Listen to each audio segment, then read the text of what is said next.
Okay, so the Tampa Bay Buccaneers have lost 29-28 in Thursday night football. They dropped to 7-7.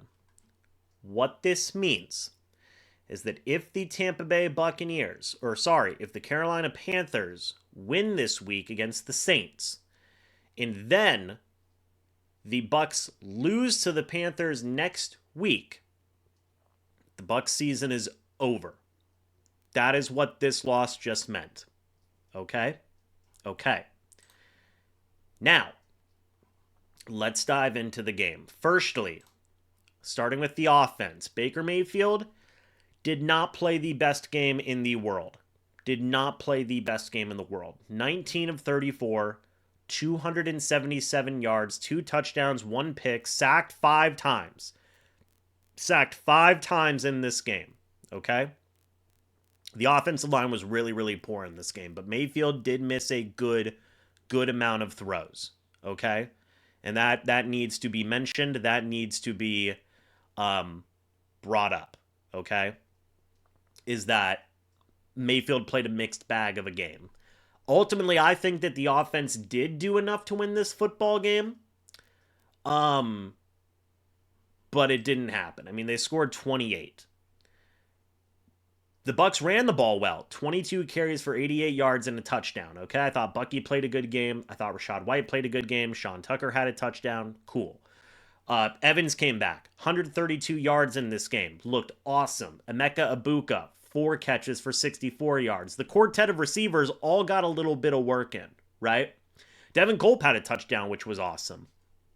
The offensive line was pretty rough in terms of pass rush tonight. I mean, 5 sacks is not good. And 6 quarterback hits.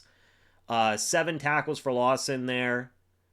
Just not good enough, right? There was also a good number of passes deflected at the line of scrimmage. All of that to say that it wasn't good enough, okay? It wasn't good enough with the offensive line play. I think overall the offense still did enough to like be in this game and live. But ultimately the offense, just put up 28 and still lost. It's the first time they put up 28 in like a month and a half now. And they still lost. So I don't know. Obviously, a lot of people are going to point to that interception in the fourth quarter. A lot of people should also point to the offensive play calling in that last drive where they literally threw it twice on a 3rd and 14, or on a 2nd and 14, they threw it incomplete. 3rd down, they throw it again, incomplete. Gave the Falcons all the time in the world to go down and kick the game-winning field goal. That's bad work by Grizzard, in my opinion, okay? But the players also have to execute to a certain degree as well. We've talked about it. Defensively, is this it? I mean, is this it? And I'm going to get to the super chats here in a little bit. Is this it for Todd Bowles? It might be. Like, this might have been the game where it's like, dude, you're done. Because your playoff chances just dropped to 50%. Cousins was 30 of 44 for 373 yards and 3 touchdowns, folks.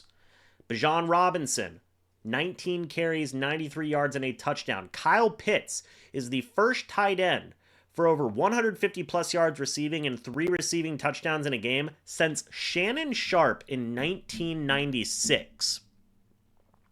Bijan Robinson had 175 scrimmage yards in this game.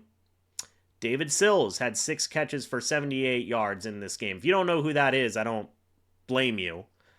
The defense, look, they caused a fumble, which was cool. They also caused a fumble on Darnell Mooney and Kirk Cousins, and didn't recover either at the end of the day, which was stupid. This defense failed. 476 total yards of offense from the Falcons. This is a Falcons team that had 19 penalties. 19! Gave you 125 yards of penalty yards. You still lost. I mean, It's it's it, man. I mean, it's it. That if you told me tomorrow that you were like that it's cooked. It's cooked. I mean, what else can you say? What else can you say, man? Just crazy, crazy stuff. Will Todd Bowles be fired? He won't be fired tomorrow. He won't. I don't believe that. But the Bucs have also gone 2-6. 2-6 since starting off 5-1. They have gone 1-5 since starting off 6-2. Folks, this might be Bowles' last year. If this was the last gasp of your team where it's like chips on the table, please help us, and that's what you came out with, that's bad, man. That's bad. And look,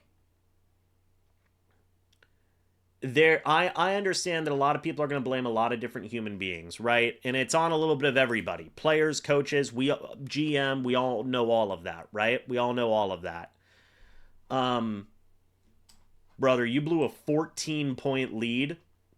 You blew a 14-point lead? That's bad. That's bad. Um Holy cow. Just shocking. Shocking. I think this is going to be it for Bowles, man. And this whole coaching staff. I think this is going to be it. They've been hanging on by a thread, like year in and year out. And I think this is the bottom falling out. I think this is the bottom falling out. 2 back-to-back losses in a row to division opponents. That's horrible, horrible stuff. Whew. Crazy, man. Crazy. Let's see what happens. See how they finish out the year. But again, if Carolina wins this game, wins the next game against the Bucs, they're eliminated. Simple as that. They are eliminated. This might have been the game that decides Todd Bowles' future. No joke. No joke. I think this is the game that's decided his future. Crazy, man. Crazy. Well, it is what it is. Bucs lose. And their season is hanging by a freaking thread at this point, folks. Wild stuff.